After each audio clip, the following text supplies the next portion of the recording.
Terima kasih pemirsa, Anda masih bersama kami dalam iNews Siang. KPK menetapkan Wakil Menteri Hukum dan HAM atau Wamenkumham Edward Omar Syarif Yaris atau Prof. Edi sebagai tersangka dugaan suap gratifikasi. Ia diduga menerima gratifikasi sebesar 7 miliar rupiah.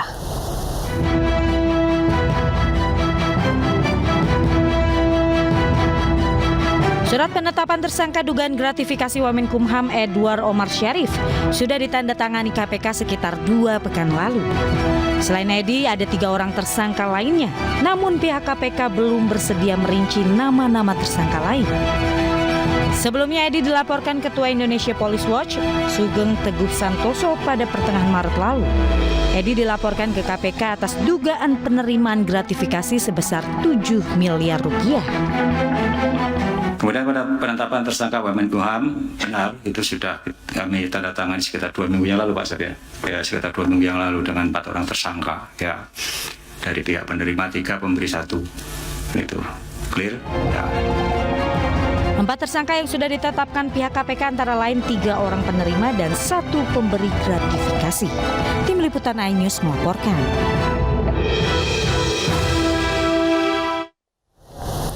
Dan kita akan mengetahui bagaimana informasi terkini seputar pemeriksaan dan juga penetapan tersangka dari Wamenkumham. Di gedung KPK sudah bergabung bersama kami Aulina Iyasha.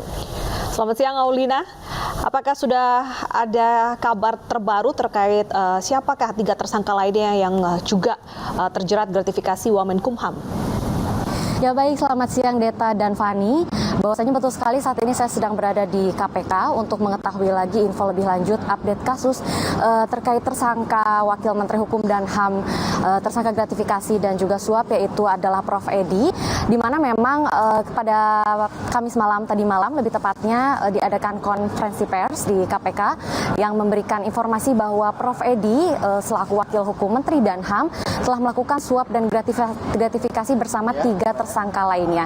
Dan memang total menjadi 4 tersangka pemirsa, dan untuk sampai saat ini siapa saja tersangka tersebut nama-namanya memang belum bisa KPK infokan kepada kami awak media. Dan memang seperti yang kita ketahui bahwa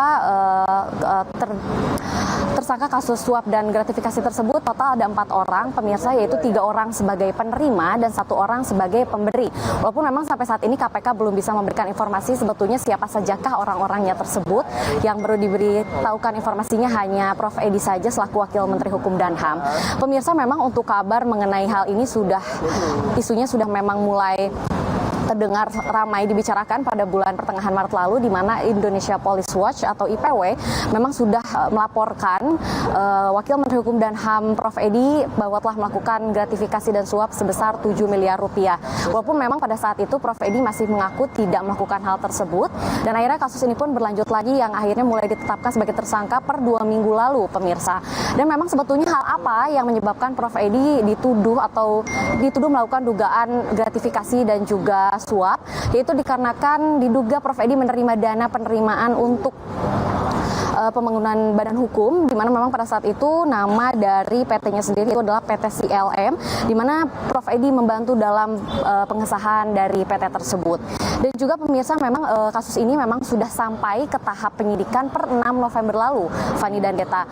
Dan pemirsa, saya juga ingin sedikit memberikan informasi sedikit mengenai profil dari Edward Omar Syarif Yaris yang merupakan Wamenkumham yang memang sudah dilantik oleh Presiden Joko Widodo saat reshuffle menteri pada 23 Desember 2020 lalu, bergabung sebagai Kabinet Indonesia Maju per 2020 hingga 2024. Ya, baik, kembali ke Deta dan Fani. Baik, terima kasih Aulina atas informasinya. Kita sama-sama tunggu seperti apa perkembangan dari pemeriksaan atau investigasi KPK. Selamat kembali bertugas.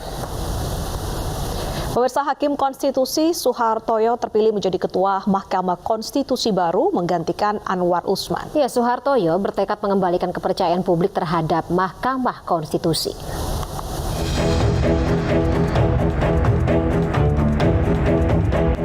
Dalam rapat pemilihan Ketua MK yang digelar tertutup di Gedung MK Jakarta Pusat hari ini, Hakim Suhartoyo terpilih menjadi Ketua Mahkamah Konstitusi.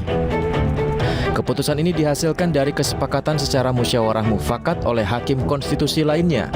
Rapat permusyawaratan hakim ini dipimpin secara langsung oleh Wakil Ketua MK Saldi Isra. Suhartoyo menggantikan Anwar Usman yang dicopot dari jabatan Ketua MK melalui putusan Majelis Kehormatan Mahkamah Konstitusi. Ketua MK baru ini bertekad mengembalikan kepercayaan publik terhadap MK. Sebenarnya kan kesanggupan itu datang karena ada panggilan, ada permintaan dari para hakim-hakim itu. Nah, oleh karena itu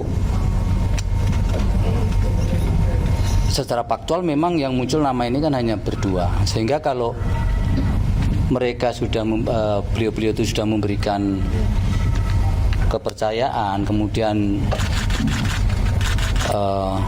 kami berdua juga kemudian menolak, sementara ada di hadapan mata kita itu memang Mahkamah Konstitusi ini ada yang sesuatu yang harus kita bangkitkan kembali kepercayaan publik itu.